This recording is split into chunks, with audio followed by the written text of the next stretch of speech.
Welcome, radiant souls, to our circle of wisdom. I am grateful you are here, seeking the subtle fire of truth. Today, we walk together into the gentle, paradoxical heart of love without attachment, the tantric path of sovereignty. If these themes resonate with your innermost longing, consider subscribing and joining our ongoing journey. Your reflections are always welcome in the comments. Tonight, let us enter the luminous inner temple, where the mysteries of love beckon from behind the veil of longing and fear. We are taught to seek love as if it were a possession, an object to attain or a treasure to hold tightly, lest it vanish into the night.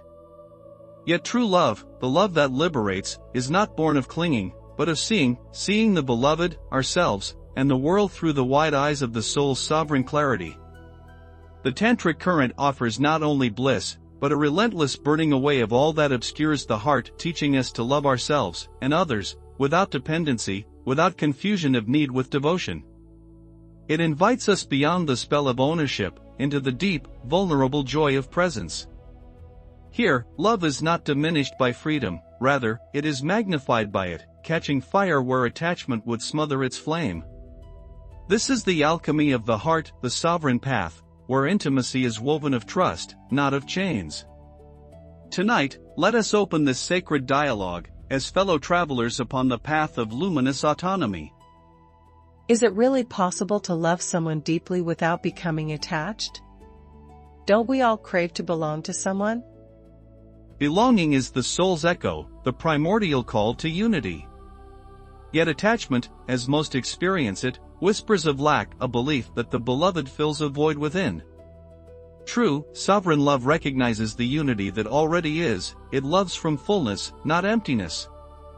In this way, deep love does not require possession or merging in a way that erases boundaries. Instead, it is the dance of two whole beings, standing face to face, witnessing and honoring each other's sovereignty. This is not a denial of longing or warmth, but rather a conscious tending of the flame that knows even in our closeness, our essence remains unowned. But isn't that lonely? Doesn't non-attachment mean distance or coldness in love? The illusion is that attachment breeds intimacy, but in truth, attachment breeds fear of loss, of change, of ourselves. Non-attachment is not cold detachment. It is the warmth of presence without grasping, attention without demand. Imagine embracing a friend at a railway platform, feeling the depth of your connection, and letting them go as the train departs, knowing the love lives on, regardless of physical nearness. Sovereign love is not the absence of closeness, but the absence of control. Loneliness often arises from holding too tightly, not from letting go. But how do I even begin to love without attaching? Isn't attachment natural for humans? Attachment arises naturally, just as fire seeks fuel. Yet nature also gives us the gift of awareness. The tantric path asks us to witness attachment as it forms within us, to feel it fully, without shame, but also without acting blindly on its commands. To love without attachment means to practice inward observation, to see your yearning, and to gently disentangle the pure desire to love from the fear-filled desire to possess. Begin by simply feeling your feelings, breathing into them, and letting them move through you without acting compulsively. If I love someone but don't attach, wouldn't they feel I don't truly care?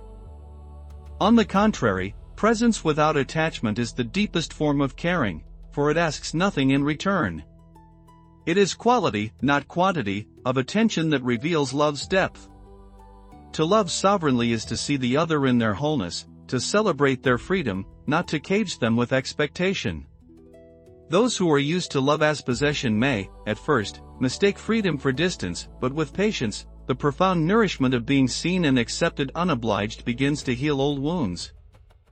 Isn't it risky to love so openly? What if I get hurt? Vulnerability is the soul's fierce teacher. The tantric path of sovereignty is not armored, it feels deeply, it cries, it rejoices. The difference lies in understanding. Pain is not a sign that love was wrong, but a messenger that we have touched the real. Heartbreak is not a punishment, but a consecration. It teaches the alchemist's lesson that nothing truly yours can ever be lost. Healing arises when the risk is embraced not as a danger, but as the offering of your courage to the mystery of love itself. How do I know if my love is attached or free? Observe the undercurrents of your heart. Attached love says, "You must be this way for me to feel safe. I need you to fulfill my desires." Free love whispers, "I see you as you are, and my heart remains open, whatever you choose." The test is how you respond to your beloved's autonomy. Does your love contract with jealousy or fear when the other acts on their own will? Or can you bless their freedom, even when it stings? True sovereignty is found in this honest self-inquiry. If both partners follow sovereignty, doesn't it mean less intimacy or commitment? In sovereign love, intimacy is not diminished but refined. There is no compulsion, only willing, conscious meeting. Commitment, in this approach, is not a cage built from fear of loss, but an ongoing act of devotion, renewed each day by choice, not by obligation. When two sovereign beings come together, their intimacy is born from trust and transparency, not from mutual insecurity. Such commitment is the strongest, for it is always alive, never taken for granted. Sometimes I feel jealousy and fear even when I try to be sovereign. What should I do with these feelings? Jealousy and fear are natural visitors on the path of awakening. Do not banish them or pretend indifference. Greet these feelings as ancient teachers, ask them gently what wounds call for healing. Often, they reveal unhealed places of abandonment or low self-worth. By witnessing and embracing these emotions, you can offer them compassion, rather than letting them dictate your actions. In meditation or journaling, ask your feelings what they truly need. Often, it is simply your own loving presence. Is it wrong to want to be special to someone? Isn't that natural? To yearn for specialness is deeply human. The flaw arises not in the longing, but in conflating it with proof of worth or security. Sovereign love does not measure its value by exclusivity or comparison, but by the radiant quality of presence. You are already unique, and the recognition of your beloved is a mirror, not a lifeline. It is natural to want to be seen, but transformation arises when you see and honor your own divine spark, with or without validation. Won't relationships fall apart if there is no attachment holding them together? What falls in the absence of attachment was never stable, it was upheld by fear, not by love. Sovereign love does not guarantee permanence, but it does ensure authenticity. What remains is the truest resonance, not maintained by anxiety, but by mutual joy. When attachment is released, relationships are not weaker, but alive to each moment's truth. Some may end, but those that endure will do so from overflowing, not from need. How does Tantra guide us through this, specifically? Tantra teaches that every experience, joy, pain, desire, loss, is an entryway to deeper self-knowledge and unity with the divine. In the context of love, Tantra does not seek to suppress desire or emotion, but to transform them, using their energy to awaken higher awareness. The tantric lover practices presence, uniting sexually, emotionally, spiritually, but always honoring the self and the other as sovereign flames. Rituals of touch, gaze, and breath become prayers, reminders that true unity is possible only when both remain free. Why do we equate love with ownership in the first place? Throughout history, love has often been entangled with survival. To belong meant safety, resources, lineage. The unconscious inherited wounds of humanity have woven possessiveness and fear into love's art. Collective memory has distorted love into something to hoard, to ensure against abandonment. Now, the time has come to evolve, to remember that love is our essence, not our property. Ownership breeds anxiety, reverence breeds flourishing. This is the path of gnosis, seeing the roots, and choosing anew. If I stop being attached, won't the magic or passion fade? Passion is not the child of attachment, but of presence and polarity. When you are truly present, without scripts or demands, the erotic current flows freely, unencumbered by the weight of expectation. Magic wanes when we stagnate in routine or fear, not when we relinquish attachment. The greatest passion arises when two sovereign beings risk meeting each other, ever new, in the wild, living now. How can I tell if my boundaries are healthy or simply defenses from fear? Healthy boundaries declare, here I am, unique and whole, meet me here, if you will. Defenses arise when love is laced with fear, saying, stay away, or I will be undone. Notice whether your no comes from honoring your truth, or from an old wound. Healthy boundaries support intimacy by allowing clear, clean yes. Defenses, though understandable, cloud the heart's clarity. Discernment arises from self-honesty and the willingness to feel discomfort without closing. Can sovereign love heal old wounds from past relationships? Indeed, sovereign love is a powerful healer. In sovereign love, for yourself and another, you cease reenacting the old tales of abandonment, betrayal, or codependency. You witness your pain with compassion, refusing to use others as bandages for your heart. In this light, love becomes a crucible where old wounds reveal their teachings and eventually dissolve. True union starts within, being your own loving presence, regardless of others' choices. Is the desire for commitment compatible with sovereignty? Yes, when commitment is an offering, not an obligation. Sovereignty does not shun commitment, it purifies it. A sovereign commitment is an ongoing, conscious choice to walk together on the path, not because you must, but because your souls rejoice in the journey. The moment commitment arises from fear of loss or social expectation, it becomes a shackle. When it arises from shared devotion, it is a celebration of freedom and trust. How do I remain sovereign in love if my partner is not on the same path? Begin within, honoring your truth without imposing it upon the other. Offer your clarity and kindness, but do not seek to evangelize or save. If your sovereignty threatens your partner, observe if you are diminishing or abandoning yourself for harmony. Affirm your own wholeness, hold compassionate space for their journey, and let the relationship be an honest reflection of both of your truths. Sometimes, this will mean walking together, sometimes, it will mean parting with love and respect. What happens if my sovereignty makes my partner leave? When your authenticity becomes too radiant for another's comfort, it is not a betrayal, but an unveiling.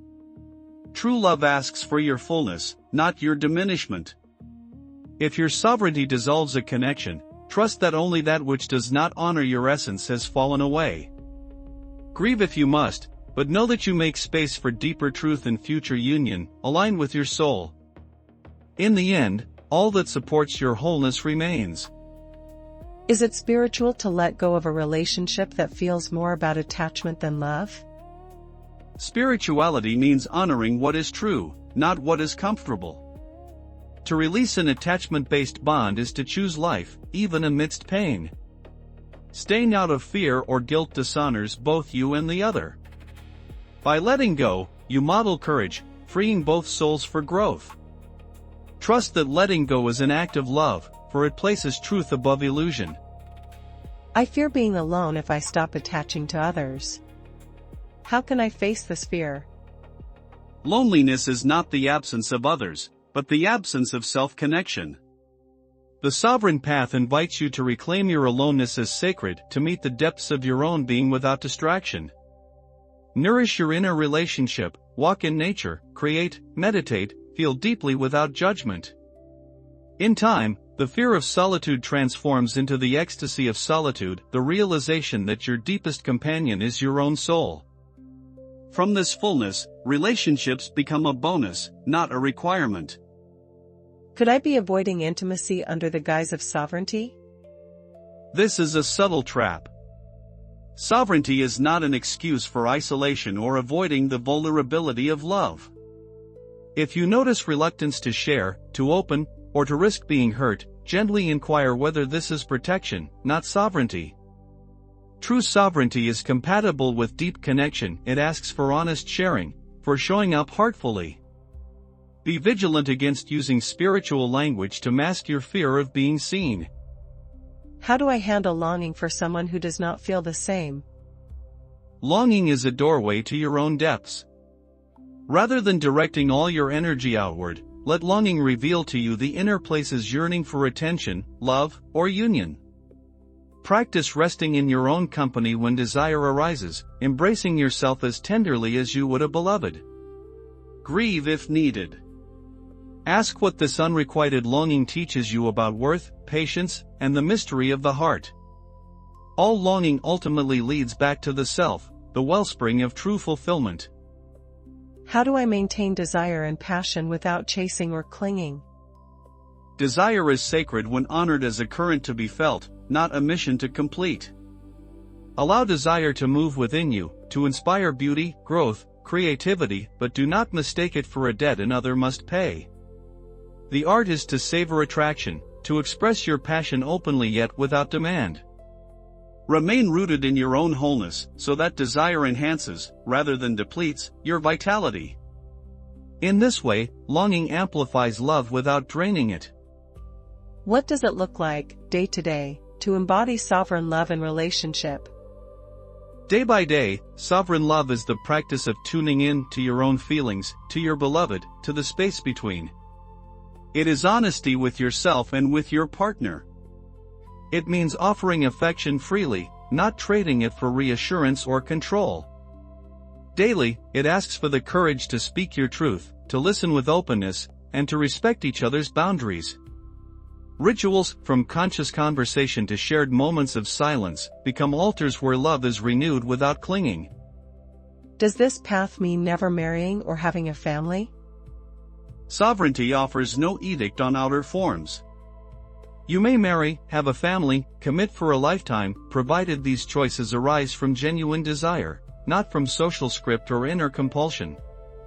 The form matters little, the consciousness within it matters greatly. Sovereign love can nourish a family, just as it can flourish in solitude or unconventional bonds. The key is intention. Let your choices reflect your soul, not your fears. Will I ever stop desiring attachment, or will this be a lifelong practice? The desire for attachment softens with time and awareness, but humility remains, for the heart is wild, and every soul's journey is unique. See the longing for attachment not as a flaw, but as a reminder to return to presence again and again. You may revisit this lesson 1,000 times, each time, your practice deepens. Accept the imperfect, cyclical nature of growth. What matters most is your return, your forgiveness, your renewed commitment to freedom and loving. For those drawn to live more from sovereign love, begin with one conscious breath the next time you feel attachment stirring. Inhale, naming your feeling tenderly, here is wanting, here is fear. Exhale, releasing the compulsion to act or grasp. Remain present, let the wave pass. Practice this small ritual daily, and you will find within you the space where true, sovereign love can bloom. If the dialogue served you, I invite your reflections and questions below. With gratitude, until our next meeting.